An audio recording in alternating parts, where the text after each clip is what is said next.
first thing that I wanted to talk about real quick before we dive into actually setting up a wallet is what is a wallet and what does it do and why do you need it? So basically, the simplest version of a wallet is a place to hold your cryptocurrencies, and you can exchange them, you can pay people. If you think of it as like Venmo or PayPal, or it's basically the same thing but with cryptocurrency. So you can use whatever your native currency is, like US dollars or euros or whatever, to purchase crypto.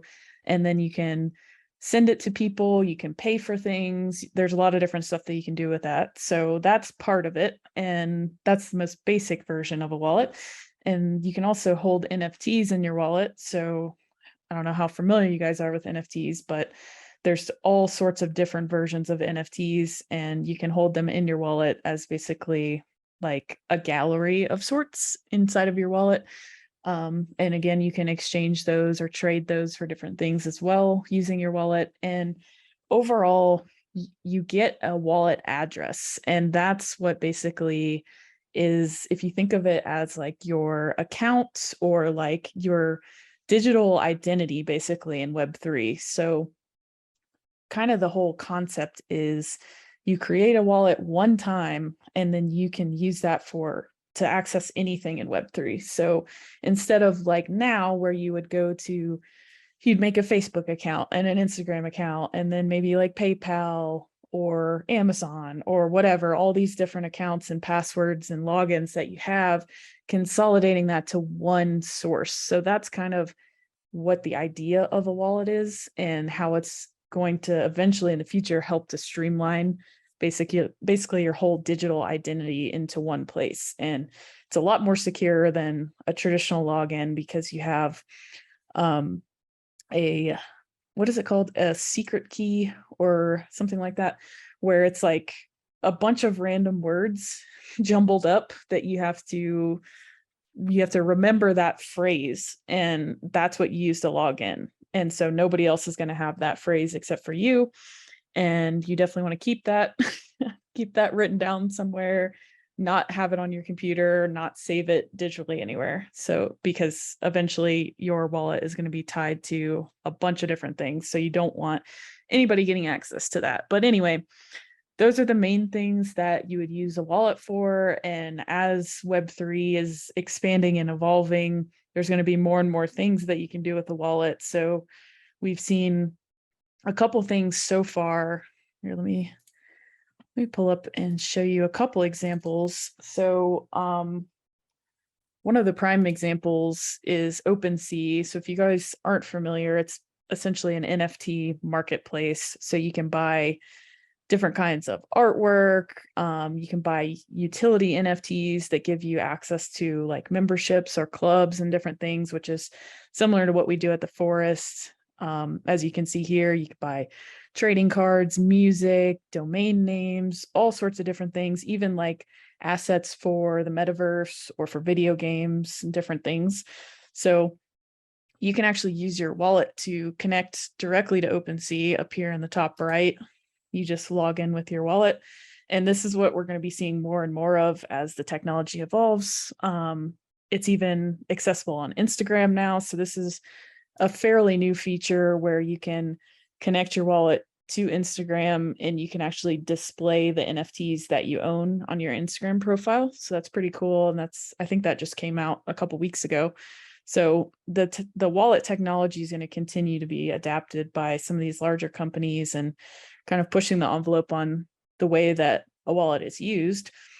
Another example is Premint. So Premint is what we use for the Forest as essentially like a waitlist sort of feature. So whenever we do our NFT drops for the Forest, our waitlist members on Premint get priority. And so again, all you have to do is click login, you sign in with your wallet, it attaches to that. And then there's a couple more steps here that we'll be going over at the end of this today if you guys are interested in joining the Forest. But just wanted to show you a couple examples of real world examples of how you can use a wallet outside of just holding cryptocurrency or NFTs.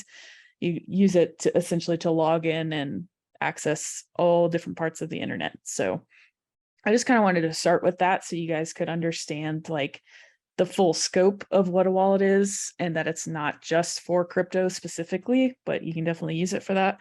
So now I'm going to actually go ahead and go into how to set up a wallet. So our favorite platform at the Forest is MetaMask for wallets. There's plenty of other ones, Coinbase. I don't know, there's like trillions that you can pick from, and you can have multiple wallets as well if you're interested in trying out the different platforms. But we prefer MetaMask just because it's really simple. It's really easy to set up and it's decentralized, whereas some of the other wallets are owned by giant corporations or Web2 companies, which kind of defeats the purpose of decentralization in Web3. So we're going to go with MetaMask for today. So what I want you guys to do is to actually go through this with us as we're doing it so that you can leave today with a wallet and maybe a couple ideas of how you want to use it, or maybe even sign up for the Forest at the end. So I'm going to walk through every step of setting up the wallet, and then I'm going to pause at the end so you guys have time to catch up. And at any point, if you guys have questions, feel free to drop it in the chat and we'll try to address it as we're going through. So step one for getting MetaMask. So we're going to go to metamask.io/download. I'll put this in the chat real quick so you guys have it. So there's a couple of different options here. So you can see Chrome, iOS, or Android. So today I'm going to be going through the Chrome version. If you don't have Chrome, you can just Google search Google Chrome and download it. I prefer to have my wallet set up on my computer through Google Chrome, but it's really just a preference thing. If you want to have it on your phone, you can do that, or you can have it on both. I think it's just easier to go through the initial setup on your computer. So that's what I'm going to do for today. But if you want to take the phone route, feel free. So we're going to do install MetaMask for Chrome. Just hit add to Chrome, add extension. And we have it installed now. So it's going to give you a nice little simple walkthrough on how to set up your wallet. Kind of pretty standard stuff. So this is what I was talking about earlier with the secret recovery phrase. So it's going to give you a bunch of random words in a jumble, and you definitely want to make sure to save that because that's going to be your password. So if you want to eventually set up your wallet on a different computer or a phone or another device, you're going to need this secret recovery phase to be able to do that. So definitely make sure that you save it when you get to that point. So if you already have a wallet, you have the option to put in that secret recovery phase here. But if you don't, we're going to go with create a wallet. So you're going to have a standard password as well. So this is just so when you're using your wallet on a regular basis, you're just going to put in this standard password. But like I said, if you're going to open it on a new device or a new browser, you're going to need that recovery phrase, which we'll get to here in a second. So I'm just going to set a basic password real quick.